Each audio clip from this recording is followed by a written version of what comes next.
नमस्कार साथियों। एसएलटी की आज अपनी तीसरी और अंतिम क्लास है। इसके बाद ये ख़त्म हो जाएगा, है ना। फिर नया टॉपिक शुरू करेंगे, मे बी ऑडियोलिंगुअल मेथड होगा। बेनिफिट्स पढ़ते हैं आज अपने स्ट्रक्चरल अप्रोच के। Help students acquire fluency in spoken English since language is tied to sound, है ना। भाषा क्योंकि एक ध्वनि स्वर से बनती है, तो बच्चों की ये जो प्रैक्टिस है, बोलने की प्रैक्टिस, पैटर्न्स की प्रैक्टिस क्या करती है, बच्चे को बोलने में फ्लुएंट बना देती है ना। बच्चा रुकता नहीं है सोचने के लिए कि इसको क्या बोलना है, इसको क्या बोलना है ना। तो क्योंकि भाषा जो है, देखो इसमें लिखा हुआ है कि since language is tied to sound, क्योंकि भाषा जो है ध्वनि से संबंधित होती है, बंधी होती है। Involves active participation of the students.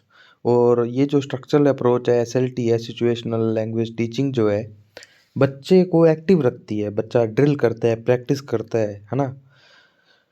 Students understand the subject matter better through meaningful situation. बच्चा जो है वास्तविक रूप में ज़िंदगी में प्रयोग करके देखता है कि कैसे, किस परिस्थिति में क्या पैटर्न यूज़ करना है। इसके कारण जो है बच्चा समझ जाता है कि किस परिस्थिति में किस लहजे में बोलना है, क्या बोलना है ना।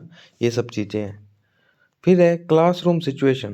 क्लासरूम की क्या सिचुएशंस रहती हैं, है ना।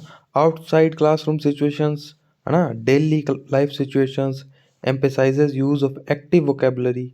तो ये सब चीज़ें हैं आउटसाइड क्लासरूम सिचुएशन, यानी कक्षा के बाहर भी, आम जिंदगी में भी इसका प्रयोग किया जा सकता है, जैसे डेली लाइफ में, है ना। घर पे अगर बोलना चाहते हो तो ये जोर देती है एक्टिव वोकेबलरी, यानी वो 2000 शब्द जो काम में आने लायक हैं, जो एक्टिव है। Simplifies language learning through selection and gradation of structure. सिर्फ वही 275 स्ट्रक्चर लिए जाते हैं, ग्रेड किए जाते हैं सिंपल टू कॉम्प्लेक्स में, जो काम आते हैं ज़िंदगी में। Focuses on teaching one time at a time, one item at a time. एक समय पर एक ही चीज़ पढ़ाई जाती है बच्चे को, है ना। इसी पर ये जोर देता है। इम्प्रूव्स प्रोनाउंसिएशन, बच्चे के उच्चारण को, ध्वनि उच्चारण को, शब्द को कैसे बोलना है वो सिखाता है।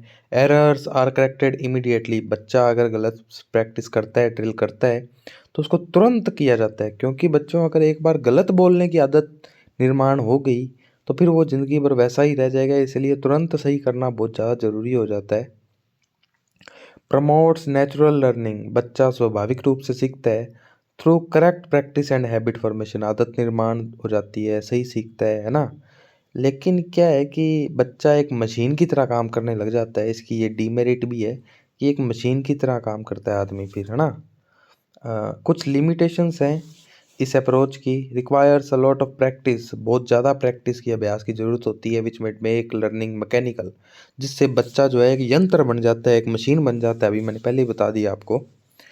Needs talented and skilled English teacher but such teachers are limited. ये तो वाजिब सी बात है कि अच्छे टीचर्स की आवश्यकता होगी। अगर बच्चे को उसने गलत बात पैटर्न सिखा दिए तो बच्चा ज़िंदगी भर वही बोलेगा।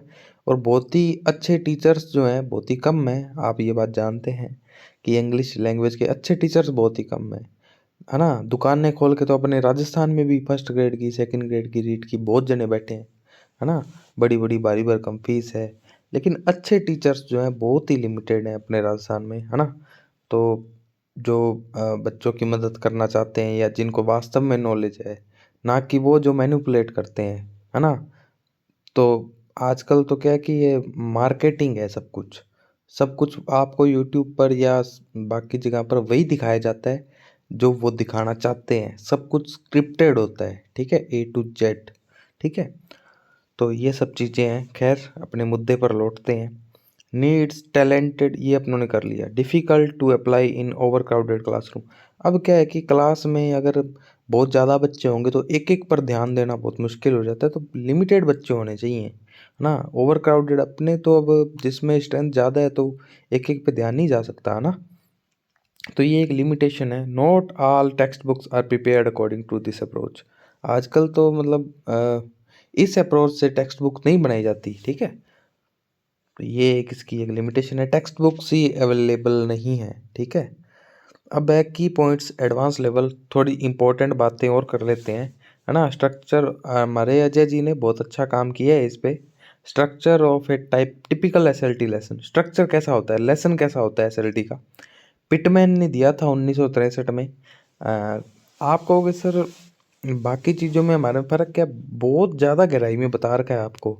भैया ई मुई को नहीं आवे तो भैया फिर मन तो ध्यान को नहीं भाई किया आवे प्रश्न, ठीक है।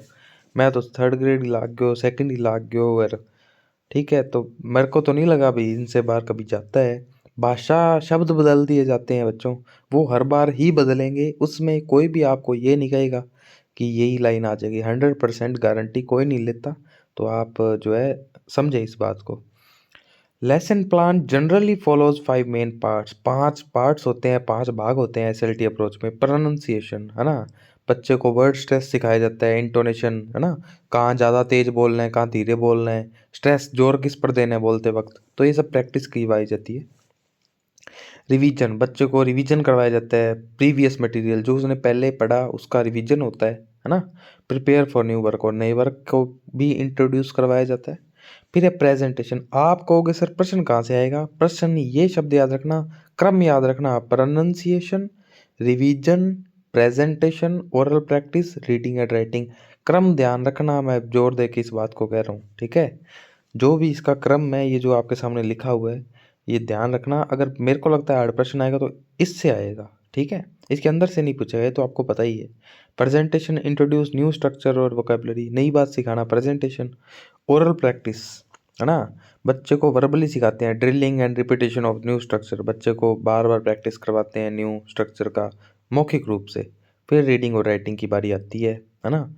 बहुत ही लास्ट में जाके practice with the new structure in written form. तो ये जो आर और डब्ल्यू है ना, इसको कम तवज्जो दी गई है थोड़ी सी इस अप्रोच में। अब जैसे एक उदाहरण भी दिया है ना, लेसन प्लान का, कि एसएलटी में लेसन प्लान कैसा होता है। टीचिंग स्ट्रक्चर क्या है? दिस इज ए, ये स्ट्रक्चर है ना। एंड दैट इज ए, ये भी एक स्ट्रक्चर है। स्टेप बाय स्टेप डिमॉन्स्ट्रेशन कैसे होगा? Teacher uses real objects, watch, clock, pencil, book. Teacher ये जो है घड़ी को है ना, ये सब कुछ दिखाएगा। Teacher models, students repeat multiple times, बच्चे जो हैं बार बार रिपीट करेंगे। Use of gestures and pointing to clarify meaning, teacher बताएगा कि this is book and that is clock, है ना। तो बच्चा समझ जाएगा कि दिस का मतलब यहाँ पास में है, दैट का मतलब दूर है। ये सब चीज़ें हैं, है ना।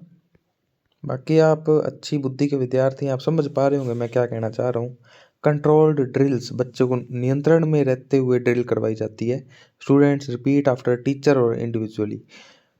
टीचर एक मॉडल होता है, जैसा टीचर बोलेगा बच्चे वैसे ही बोलेंगे, तो कंट्रोल्ड है ये। Transition from oral identification, recognition and production, ध्यान रखना।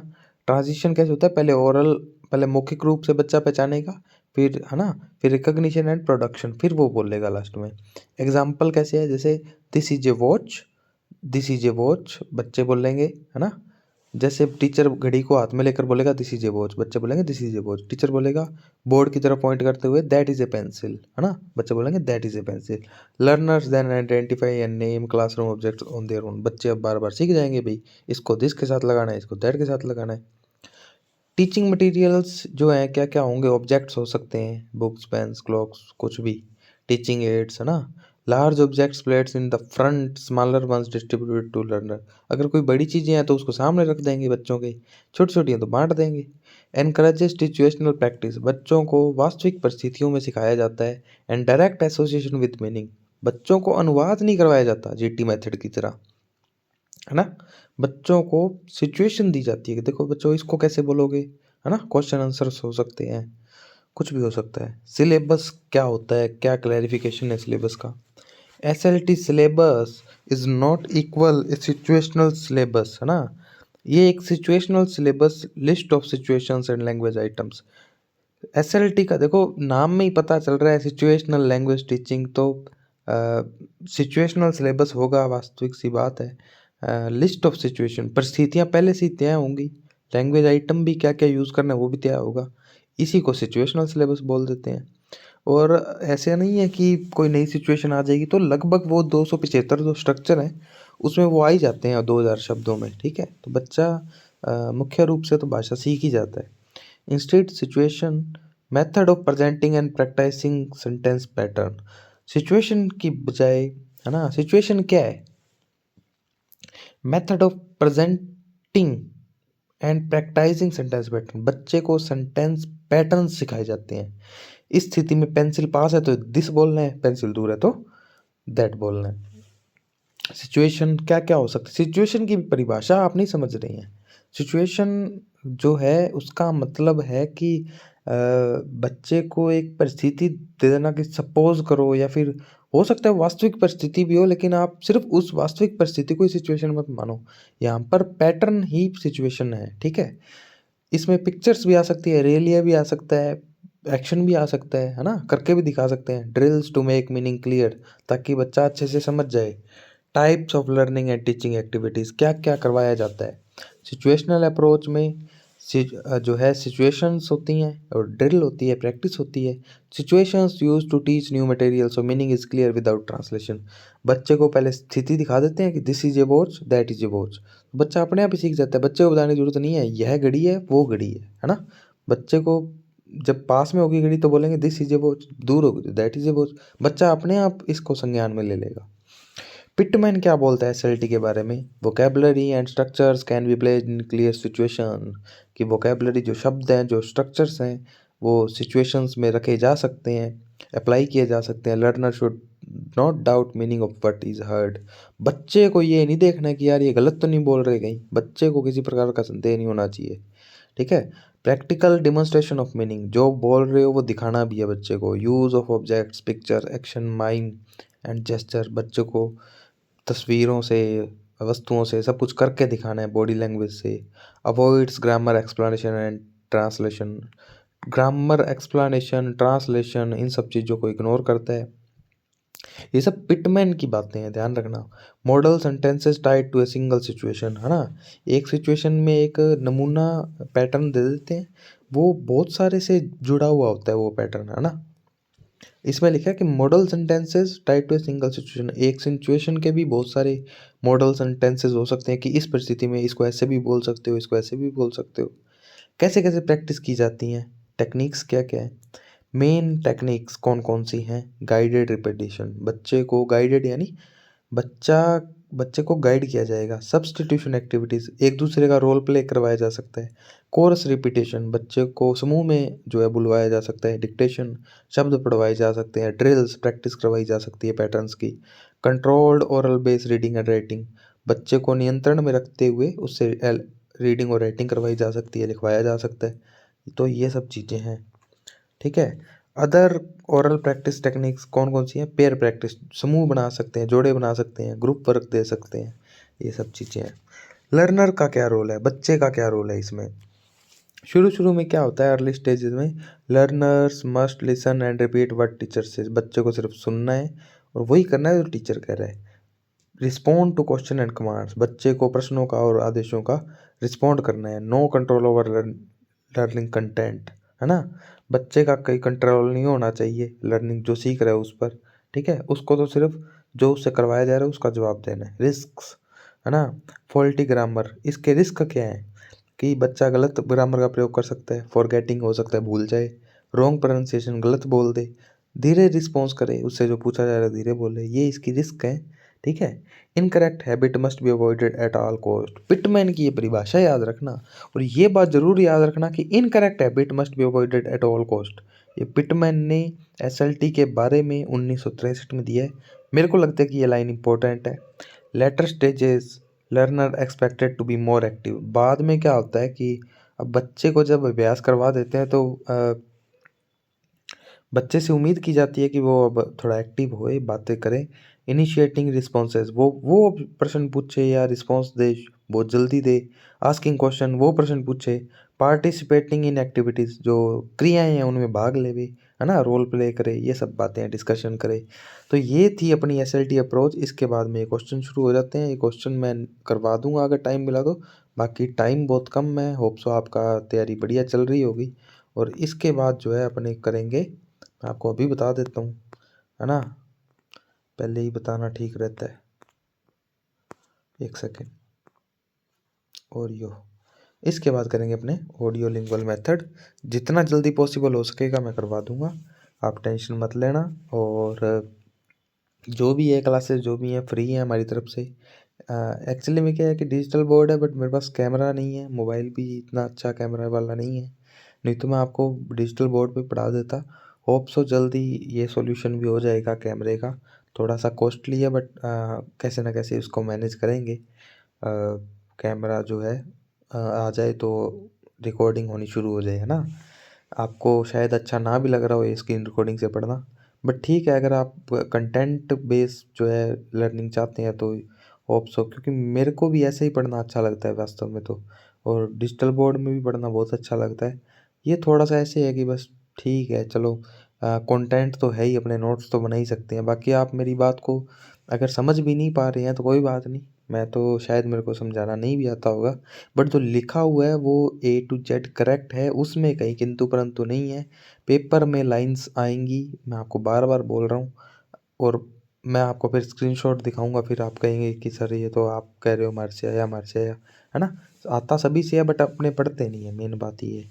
अब आप क्या कर सकते हैं, आपको कुछ ज़्यादा नहीं करना है, अगर आप चाहते हैं सुनना तो सुन लीजिए, आप हमारी मदद कर सकते हैं। मदद का मतलब आप like share subscribe comment hype कर सकते हैं वीडियो को, जो भी होता है ये like share subscribe comment hype जो भी है, नोटिफिकेशन बेल आइकन, ये सब कुछ कर सकते हैं। टेलीग्राम पर जुड़ सकते हैं, यूट्यूब पर आप सुन ही रहे हैं, प्ले स्टोर से ऐप डाउनलोड कर सकते हैं अगर ये बुक मंगवानी हो तो। इसके अलावा हमारी और भी बहुत सी बुक्स हैं, सेकेंड ग्रेड की 2 बुक्स हैं, फर्स्ट ग्रेड की 2 बुक्स हैं, रीट की एक है ना। ये ले सकते हैं, टेस्ट सीरीज है, हालांकि उसमें ज़्यादा टेस्ट नहीं है, लेकिन जितने भी हैं अच्छे टेस्ट हैं, आप दे सकते हैं, ठीक है। बहुत धीरे धीरे मैं जो है अपलोड करता रहता हूँ। एक्चुअली में एक प्रॉपर टीम नहीं है जो इसको कर सके, हमारे पास कंटेंट बहुत है बट उसको मैं अकेला नहीं कर सकता, सब चीज़ें मेरी भी कुछ लिमिटेशंस हैं। तो होप सो आप सभी शेयर करेंगे वीडियोस को, है ना। बाकी मुझे इसका कोई भी लालच नहीं है कि मेरी वीडियो को 1000 जने देखें। कितनी तो सीटें हैं उसमें, शायद 200-300 सीटें हैं इंग्लिश में, तो मेरे को तो 10 बच्चे भी मिल जाएंगे, 20 भी मिल जाएंगे जो वास्तव में पढ़ने वाले हैं, है ना, जो मेरी वीडियो देख के अगर कुछ सीखते हैं तो मेरे ये वीडियो बनाने का उद्देश्य पूरा हो जाएगा। और बुक कोई, ये वीडियो सिर्फ इसीलिए है कि कोई बच्चा अगर पैसे नहीं दे सकता कोचिंग्स के, तो कम से कम यूट्यूब पर उनको वीडियोस अवेलेबल हों ताकि वो अच्छे से पढ़ सकें। कुछ कुछ क्या, बहुत से एडुकेटर्स हैं जो स्टिमुलेट करते हैं कि वो कोर्स खरीदें, कोई 5,000 का, कोई 10,000 का, कोई 20,000 का। आई डोंट नो ये कितना ऊपर जाता है ये जो है अमाउंट, है ना। और सेकंड ग्रेड और फर्स्ट ग्रेड पे तो मैं बता ही नहीं सकता कि ये अमाउंट कितना ऊपर जा सकता है, ठीक है। तो फिर भी बस लास्ट टाइम में ये होप सो मैं इन चीज़ों को, इस व्यापार को अंग्रेजी के नाम पे जो चल रहा है इसको ख़त्म करूँगा। और बहुत से मैं अपनी आंखों से देख भी पा रहा हूँ कि बहुत से ऐसे एडुकेटर हैं जो 1 साल यूट्यूब पे फ्री पढ़ा देते हैं और उसके बाद अपना ऐप बनाकर कोर्स शुरू कर देते हैं। तो बहुत वो भी मतलब डुप्लीकेट चेहरे हैं, है ना। बहुत से आते हैं कि हम फ्री पढ़ाएंगे ये वो, बाद में उनका भूत उतर जाता है फ्री पढ़ाने का, ठीक है। तो हम ऐसा नहीं करेंगे, मेरे द्वारा कभी भी आपको किसी भी एप्लीकेशन पर पेड क्लास नहीं दी जाएगी, ठीक है। ये मेरा आपको जो है एक प्रॉमिस है। अगर मैं कहीं भी पढ़ाऊँगा तो सिर्फ फ्री पढ़ाऊँगा, चाहे मैं ऑनलाइन जब भी पढ़ाऊँगा मैं फ्री ही पढ़ाऊँगा, यूट्यूब पर पढ़ाऊँगा, ठीक है। ऐप पर मेरी कभी भी कोई क्लास नहीं आएगी, और कभी भी आएगी तो वो फ्री होगी, मेरी तरफ से क्लास फ्री होगी, क्लास की गारंटी है। टेस्ट और बुक के आपको पे करने पड़ते हैं, वो हमारी मजबूरी है, इससे कम में हम काम नहीं चला सकते। बुक्स हमारी महंगी होती हैं बिकॉज़ हम क्वालिटी वाली बुक्स छपवाते हैं, रद्दी नहीं छपवाते हैं, ठीक है ना। जिस बुक को हम 30 रुपये में छपवा सकते हैं उसको हम 100 रुपये में छपवाते हैं, इसका मतलब वो 70 रुपये का गैप क्वालिटी का है, ठीक है। हो सकता है थोड़ी सी महंगी भी मिले, लेकिन उसमें आपको लगता है कि वो बुक्स हमारी महंगी पड़ती है पेज नंबर ऑफ पेजेस के हिसाब से, कि सर 150 पेज की किताब 250 की पड़ती है, 200 की पड़ती है, कई बार 300 भी पड़ती है। तो देखो हम नो प्रॉफिट नो लॉस पर काम करते हैं, और अ, अगर हमारे को लॉस होने लगता है तो हमें प्राइस बढ़ाने भी पड़ते हैं। बाकी कोशिश यही रहती है कि ठीक है बस हमारा भी काम हो जाए और आपका भी हो जाए। और नहीं खरीद सकता तो उसके लिए फ्री पढ़ा ही रहे हैं, तो क्या दिक्कत है ना। जो नहीं खरीद सकता उसको कंटेंट यूट्यूब पर पढ़ा रहे हैं, और ये जो क्वेश्चंस है इसको ऐप पर अपलोड कर रहे हैं, तो बहुत ही मतलब किसी भी प्रकार से कोई वंचित नहीं रहेगा पढ़ाई से, ऐसी मैं उम्मीद करता हूँ। मिलेंगे नेक्स्ट क्लास में नई बात, नए विचार के साथ। तब तक के लिए राम राम, जय हिंद।